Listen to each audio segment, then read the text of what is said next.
Hello, all, and welcome to our third week of Autism Acceptance Month. Today, I am here joined by Mary Alice Roach, a senior commercial music major. Hello, hi. Let's jump right into the questions. The first question here is, how did you get into the field you're pursuing? Um, Honestly, I've always known that I wanted to be in music. I started from a really young age. My family's pretty musical, and I don't know, I just kind of grew up around like loving pop stars and loving what they do, like, Hannah Montana and everything. And I was like, you know what? I want to do this. And it started out as a little like I don't know, when you're a kid, you think you can be anything. And like everyone wants to be all these crazy things, but I feel like it never stopped with me. I was like, okay, you know what? I really actually have to be a pop star. So when people ask me, they're like, oh, what are you like going to college for? I'm like, I'm going to school to be a pop star. And they're like, okay, cool. But I don't know. Yeah. So just my family and like my background. And yeah. And honestly, you are just killing the game with it. Like, Thank you so much. I your appreciate music it. on Spotify is great. Yay. Thank you. I appreciate that so much. Oh my gosh. And you are just a wonderful singer. Like, Thank having you. the pleasure of listening to some of the stuff you've made in master classes has just always been wonderful. Oh, thank you so much. I appreciate it. So that sort of goes into my next question. What has been your experience as a person on the autism spectrum within your field? Um, it's it's been good and not bad, but challenging at times. I think that in the music industry, there's a lot of like do it yourself mentality, which is great, but it's hard for me because I really need structure to thrive. And I find that a lot of people with autism like agree with that, or at least on some end of the spectrum really like structure. And so kind of not really knowing what I'm supposed to do next, or like what the steps are to like get to where I want to be, has been pretty challenging. And also a lot of the music industry is all about networking, and so that's being social and that's knowing social cues, and that's knowing how much eye contact is too much eye contact, like, and it's like those are some things that I struggle with, and a lot of people who are neurotypical might with. So just kind of having to navigate the social cues and the what is really expected of me when there's not really a clear plan has been difficult. But every job or field is going to have their own challenges, but that's definitely been difficult for me. But yeah. Yeah, and that social aspect has also been a bit of a challenge for me, just as someone in the theatrical world, where a lot of like just getting jobs is literally just knowing the right people. Yes, exactly. And like, in a way, it's made me better at socializing. Just being challenged, That's true. it makes you really think about it more, and sometimes to points of unnecessary amounts of anxiety, but Sure, yeah. sometimes it's thinking about it, you think about it more than others, and it ends up making you a little more empathetic of a person. That's true. That's very true. And I think that, like, especially in any creative field, people relate to you and people relate to your art, and people, you put your so much emotion into it. And I think that being empathetic, um, like being able to have that much empathy and like being able to put that to good use is also like really amazing. And it can be like a really great growing experience too. So yeah. Yeah. Speaking of growing experiences, what has been your experience as Millikan specifically as a person on the spectrum within your field? Um, I think that a lot of people in my field at Millikan specifically don't even know that I have autism. It's not something that like I just like kind of announce to the world, but like some of my friends in my major know, but some don't. And some of my professors don't even know. And so it's kind of like this invisible thing I feel like that I have. And it's like, okay, I don't know. It's great because I feel like I can use that empathy and stuff and like connect more, but it's also like I said, with the social aspect of it, it's still kind of hard. Like with peers, we're all learning, but it's like, am I learning things differently than you? Like, I don't even know. Like I'm not even aware of if like I'm learning differently, you know, in that school setting too. But I also think that especially in this past year with the pandemic and stuff, like there's been such a big stress on like, I don't know, we haven't really had any school breaks. And it's like the output is like really like a lot. Like, you know, Yeah. just producing and keep getting things done and keep getting things done. And it's like, okay, but like I'm so overstimulated right now. I just need to like relax for a second, you know? And I feel like everyone who's a student right now can feel that kind of stress, but at the same time it's like I don't know, it's like it's hard to talk about like what do I need right now, but also how can I grow and change and like thrive as a senior, you know, I'm about to graduate. um so it's been like kind of a weird thing where it's been invisible, but at the same time it's really helped me grow a lot, you know? Like I think coming in as a freshman I was a completely different person than I am now.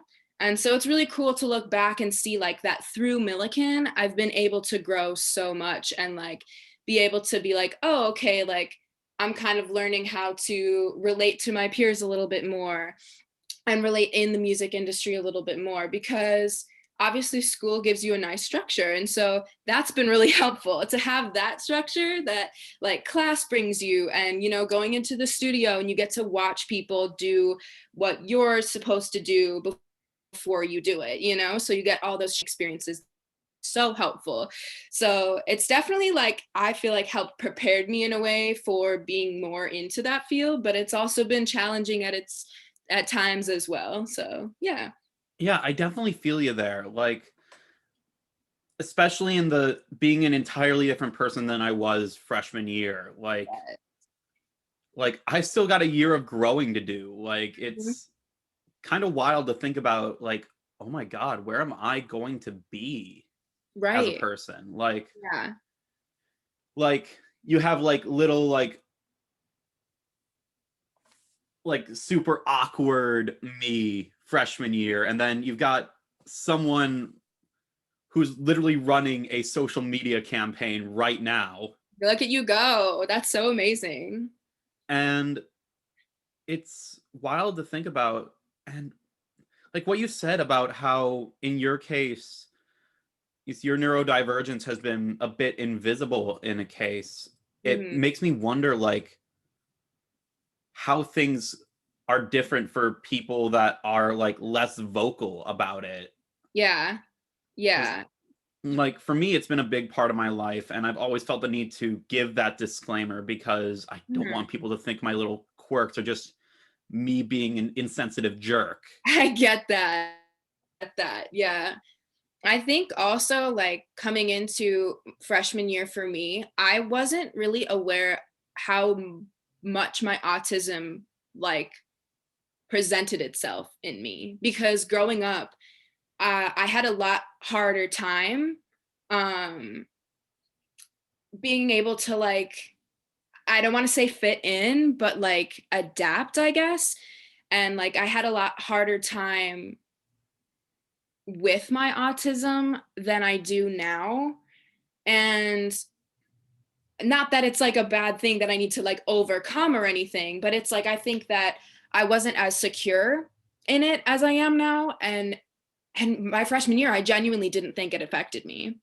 And then I started kind of reading into things and I was like, wait a second, that's why I do that. Like, wait a second, that's why that doesn't make sense to me when people say this, or like that's why like it's so hard for me in these situations. And so being able to learn more about that has kind of made me realize, okay, wait, like my autism didn't go away, you know, I just didn't know where it was within myself. Yeah, And like a good example I have is like how I was doing research for a paper I was writing about the subject, and turns out one of the ways stimming can occur is pacing. mm, And I'm someone who paces all the time, especially when I don't know what to do. right. So it's like those are, it was like a bit of a mind-blowing moment for me. Right. And you're like, oh my God, that's why I do that. That Yeah. makes so much sense. Yeah, I totally feel that. I And totally. going off of this, what is something about living on the spectrum that you wish more people knew? See, I part of that question is like kind of hard for me because part of it, like living with autism is so normal for me. It's like, what do people not know? You know what I mean? It's like, And the answer is a surprising amount. right. It's so crazy. Like, I remember reading something, I don't know if it was like on Twitter or something, but it was like basically a neurotypical person explaining to a neurodivergent person that when somebody asks you, hey, what are you doing? It's because they want to join. And I was like, what? Why don't you just ask me, can I join? You know what I mean? Like, and it's like small things like that, where it's like this hidden, I don't know, not a hidden message, but to me, it kind of feels like that. Like so many of those things, like so many social rules are just not like, it goes right over my head. And I have no idea, like at all. Yeah, it like hits like, it hits like being like figures of speech going towards Drax and Guardians of the Galaxy. It's, yeah, figures of speech. I'm like, what is that? I'm like, why don't we just talk about, like, why don't you just tell And me what you mean? and we're going into the arts where figures of speech are what are Do. constantly being played with. Yes, for sure.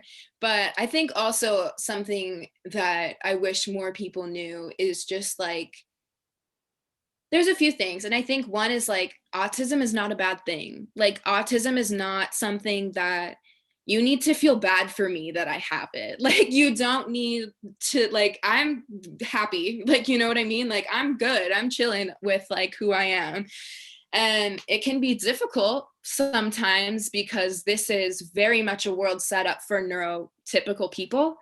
And I think people don't understand how much of an extent it is set up for neurotypical people. But like, that doesn't mean I change anything or I don't want to have autism. I wish I could, I don't know, be normal, because there is no normal, we're all human beings just like vibing on this planet together. Yeah, it's like I read a quote somewhere where it said the basis of the standards of disability is based entirely on what is considered the social norm. Yeah, 100. Yeah, that makes a lot of sense. Yeah, And it's like, what really is normal? Like, is it just absolutely nothing. I really mean, nothing is normal? It's it's just like what, I don't know. It's like a made up kind of. it's like time. It's a social construct. Exactly. Yes, exactly. It's like, so it's literally just made up. Like, normal is fake, you know? But there is that part of it, but I also wish people knew like how much it affects me, I guess. Like when I'm having a conversation with someone, I brought up like the eye contact thing earlier. Like, I think about eye contact with a person I'm having a conversation with like 3 times in one conversation. And like, I feel like neurotypical people do not think about that at all. It's just very easy. They just vibe, they just talk, and it's like so natural. And I'm like, I'm trying to make sure I don't stare at you, or I don't like look away when you're saying something like important and you think I'm not listening to you. And it's like all of those things are going on inside my mind while I'm having a conversation with you, while I'm trying to be present, and then also actively listen, and then also contribute, and then not talk too much. And then, like, it's like there's so many things that people with autism do and have going in the back of their minds. And I feel like a huge stereotype about autistic people is that, like, not that they're stupid, but like, you know what I mean? Like, some people do have that, not even stereotype, because it's just, I don't know, false idea. And it's like, how could you possibly say that I'm thinking about 24 things when you're thinking about like 3? And like, not to say that 3 is bad and 23 is like amazing, but it's just like, all have different ways of thinking of things and processing things. And just because I connect dots differently doesn't mean that we're not connecting the dots. You know what I mean? So, yeah. Yeah, exactly. Like, wow, that just clicked like so many things. I'm like, yep, that's me as well. Yeah. and it's Yeah. and it's wild to think like with how logical people on the spectrum tend to be. Hmm. And it really makes me surprised that you don't see more people on the spectrum in academia. Yeah. Yeah. But I also have a theory that a lot of people don't know they're autistic. I mean, fair. I mean, the only reason percentages of there are more diagnosis rates at this point is because the tests are getting better. Right. And people know more about it, you People know? know more about it.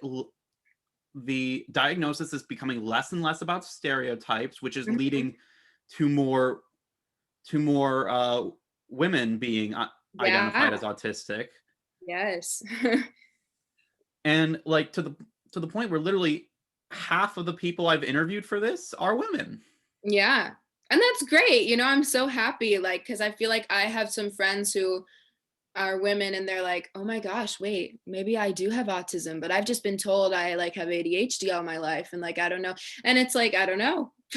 It's like, do I not? And it's weird because a lot of the studies, at least in the beginning, I mean, I probably don't know as much as I should about the studies, but a lot of them were just men, you know, and it's Yeah, a like, lot of the studies were based on men. It was considered a men's disorder. right. And it's like, And what does it look like in there's a women? lot like there's a lot of progress that has been made. For, Like for I've grown to see that the bringing it all under an umbrella term is actually more of a positive in the net run of things, sure.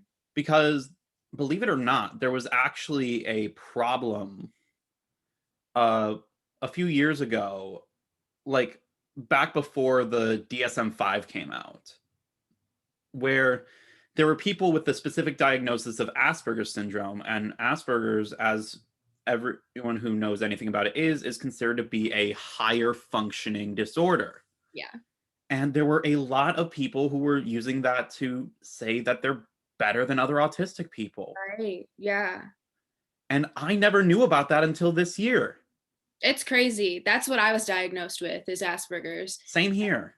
And I don't like the terms high functioning or low functioning at all. I despise it. It's so insulting. And it's like people have told me that I'm high functioning and I'm like that is not the compliment you think it is. Like I don't take that as a compliment and that's how you're speaking it to me. There's a lot of people who have said like, "Oh, I would have had no idea if you had autism if you hadn't told me," as if it was a compliment. And I'm like, I'm not going to say thank you right now. You know what I mean? It's like It's it's one of those things where it's like there's just a lot of inherent bias ableism that yeah, exists in for sure. people. Yes, absolutely. And the way, like, another example I give is the fact that with Asperger's syndrome, there was only basically Hans Asperger was a literal Nazi.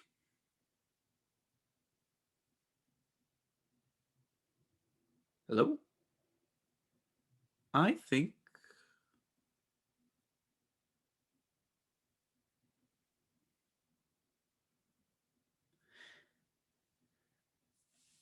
Anyway, I think I am going to cut things off here. And thank you for, well, I guess I am cutting things off here. Thank you for joining us for today's interview. Sorry about the technical difficulties, but I hope you all learned something from this interview. See you at the next one.